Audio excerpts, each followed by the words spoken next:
안녕하십니까. 숙박신문사 대표 윤유왕입니다. 오늘은 숙박업계에 부는 프로파간다. 이 프로파간다를 배척해야 숙박업이 산다 하는 그런 내용으로 말씀드리겠습니다.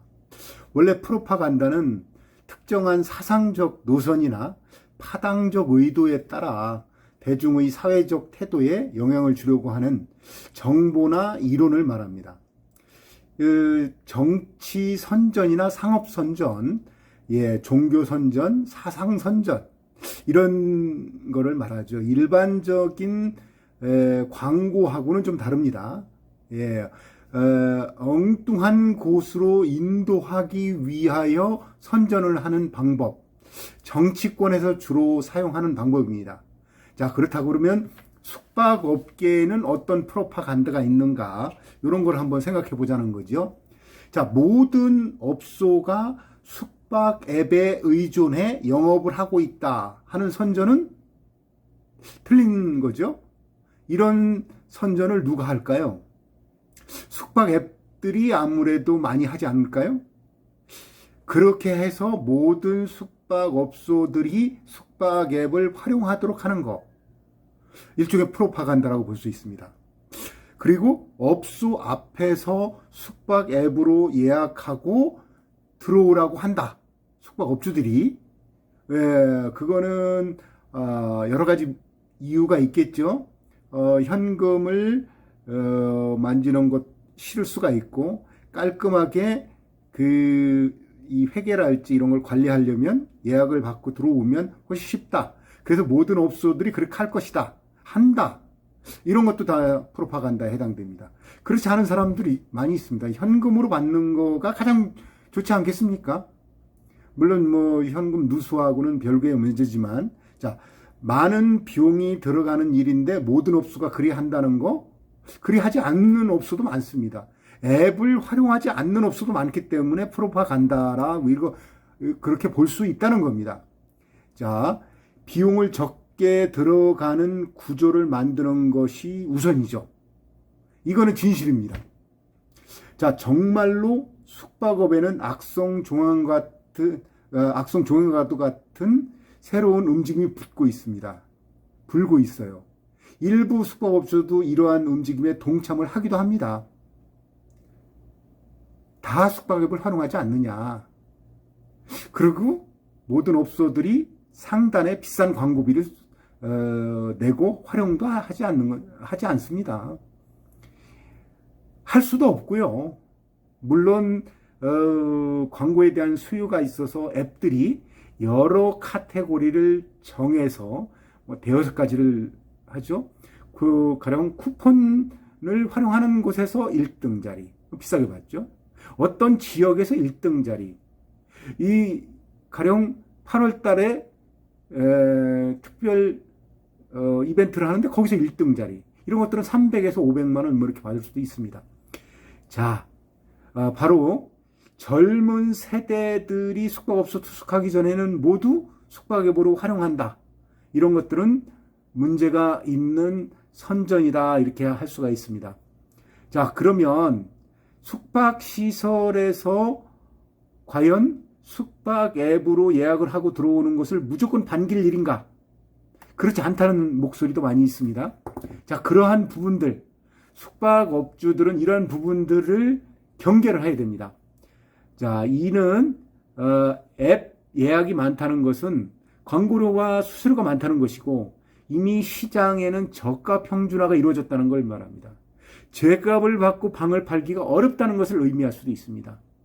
그러므로 업소에서 직접 예약을 하는 전통적인 방식과 다르게 예약이 들어간다는 것이 무조건 좋은 일만은 아니라는 그런 푸념이 나오고 있습니다. 물론 좀 전에도 말씀드렸지만 일부 숙박업주들은 업소 관리의 편리성만을 내세워서 문 앞에서 앱으로 예약을 하고 들어오도록 종용을 한다고도 합니다. 실제 그런 것이 조금은 있을 수 있지만 그것도 프로파간다라고 볼 수 있습니다. 모든 업소가 그렇지 않습니다. 절대로 직원, 일부 직원들이 그렇게 말하기도 합니다. 자, 그거에 모두 다 휩쓸려 가서는 안 됩니다. 가장 좋은 거는 직접 업소로 예약이 들어오는 겁니다. 전화로. 자, 저는 객실 하나 이용하겠습니다. 얼마일까요? 예, 5만 원입니다. 10만 원입니다. 자, 그러면 계좌번호를 보내드릴 테니 그리 입금을 시켜주시면 예약이 완료되겠습니다. 이렇게 해서 예약이 들어오는 경우가 가장 좋은 케이스죠. 아니면 미리 예약을 받고, 자, 곧 30분 이내로 갑니다. 1시간 이내로 갑니다. 객실을 잡아두세요. 결제는 바로 가서 하겠습니다. 카드로 할 수도 있고 현금으로 할 수도 있겠죠. 자, 이렇게 하는 것이 직접 예약을 받는 것이 가장 좋은 방법입니다. 그러면 광고료도 안 들어가고 수수료도 안 들어갑니다. 이 부분을 향해서 모든 숙박업주들이 뛰고 있는 것이 현실입니다. 그러한 것이 정확한 숙박업소의 진실이다, 이렇게 말씀드릴 수 있습니다. 자, 정치권에서는 상대방을 제압하기 위해 하는 이러한 프로파간다가 매우 문제입니다. 자, 이러한 프로파간다도 문제지만 세뇌와 같은 방식으로 영업 현장을 기울어진 운동장인 것처럼 만드는 것, 이것도 문제라는 지적입니다. 자, 일부 언론이 숙박앱의 화려한 겉모습만 다루고 있는 것도 사실이죠. 물론 안 그런 언론도 뭐 있습니다. MBC도 그렇고 최근에 오마이뉴스, 헤럴드 경제 이런 곳에서 숙박앱의 진실을 알려주려고 노력하는 것도 많이 있습니다. 그렇지만 어떤 숙박앱의 성장만을 초점을 맞추면 숙박앱의 그늘은 설명하지 않고요. 그런 거는 문제가 있다. 그런 것은 숙박업주 입장에서는 어용 언론이라고 할 수도 있습니다.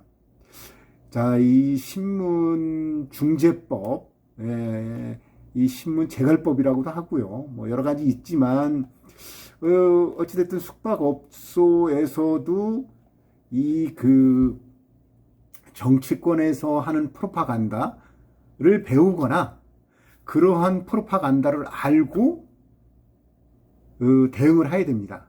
자, 정치권에서는 뭐 한국에서는 반일몰이, 일본 같은 경우에서는 혐한몰이, 뭐 이렇게 하죠. 상대방을 한국에서는 친일파 형식으로 이렇게 몰아가는 사람들이 있습니다. 물론 과거에는 빨갱이로 몰기도 했었죠. 예. 근데 이제 그 일본에서는 혐한, 예. 그러니까 친한파라고 그러죠.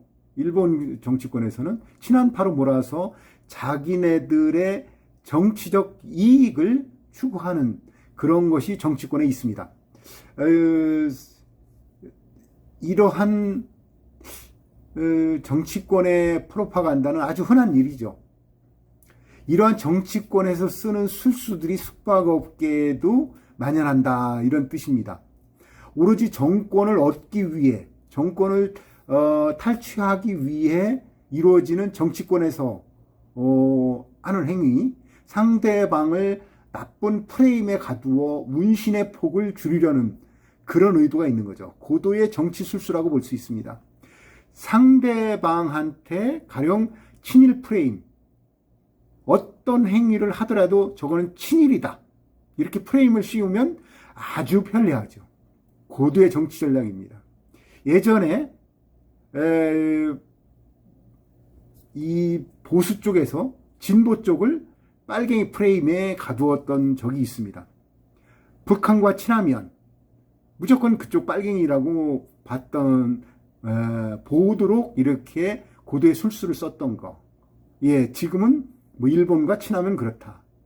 사실 지금 우리나라 이번에 아프가니스탄 사태에서도 보듯이 이 미국의 영향력은 엄청납니다. 미국이 빠지자 탈레반이 득세하지 않았습니까? 자, 그렇다고 그러면 우리는 지금 주한미군도 주둔해 있는데 어디랑 친해야 될까요? 여러 의견이 있을 수 있습니다. 군사적으로는 미군과 친하고 미국과 친하고 경제적으로는 중국과 친하자가는 투 트랙을 쓰자 뭐 이런 생각이 있습니다. 그렇게 말하는 사람도 많고요. 그런데 미국이나 중국이 바보들이 아닙니다. 한쪽만을 활용하는 거 오래 못 가죠. 경제적으로는 중국에 친한데 어쩔 수 없이 우리의 안위를 위해서 미국과 친한다? 이거 미국이 봐서 오래 놔도 봐둘까요? 경제적으로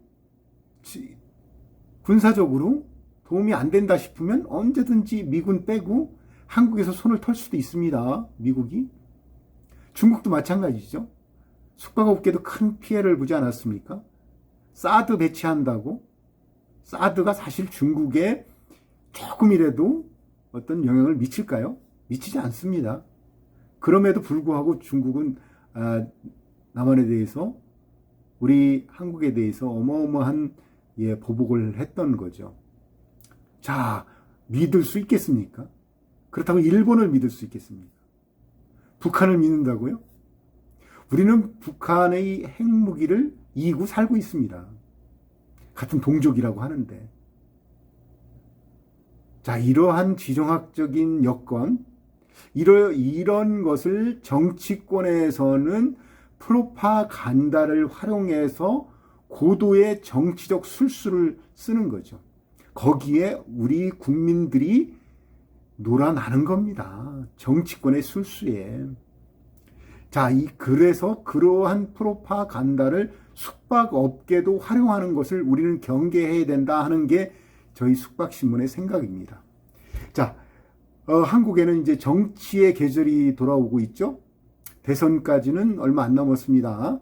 자, 상대방에게 흠집을 내기 위해 어떠한 행위든 동원이 될 겁니다. 특히 대중을 선동하는데 도움이 되는 프레임 씌우기는 가장 큰 커다란 효과를 발휘할 것입니다. 숙박 앱에 이미 숙박업계는 점령당했죠.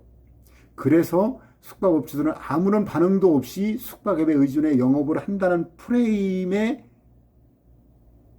걸려들었다고 볼 수도 있습니다. 그러한 프레임을 깨야죠. 그래 숙박업주들이 살아남을 거 아닙니까? 더 원래 본래의 모습으로 돌아가서 이익을 취할 거 아닙니까?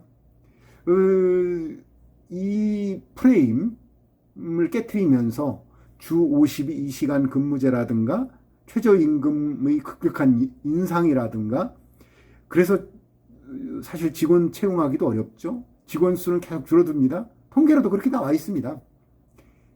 그런데 숙박 앱의 의존도를 높인다고요? 그거는 상당한 문제가 있습니다. 그렇다고 숙박 앱을 활용하지 않으라는 건 아니죠. 숙박 앱을 잘 활용하고 적당히 활용하고 현명하게 활용하는 겁니다. 숙박 앱의 홍보를 적당한 비용으로 하는 겁니다. 그러면 업소의 매출은 오르면서 업소를 홍보를 하면서 크게 이 수지타산에 지장을 받지 않는 수준으로 그렇게 해야 됩니다. 그런데 영업을 편리하게 하기 위해서 숙박 앱에 전적으로 의지한다? 이러면은 결국은 숙박 앱의 프로파간다, 숙박 앱의 선전에 녹아들고 결국은 숙박업소에는 커다란 이 마이너스적인 요소들이 층층이 쌓일 것입니다. 자, 그러한 부분을 지적하는 겁니다. 그러면 숙박업은 어떻게 해야 될까요? 지금 말씀드린 거 그대로입니다. 이러한 프로파간다를 배척을 해야 되고, 그러한 프로파간다가 나오지 않도록 좋은 프로파간다, 좋은 선전을 계속해야 됩니다.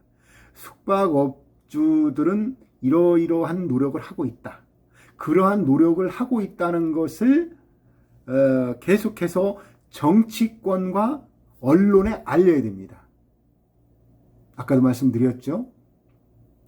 헤럴드 경제, MBC, 오마이뉴스 이런 곳에 숙박업계의 몸부림이랄지 숙박업계가 어떻게 일을 하고 있다는 거.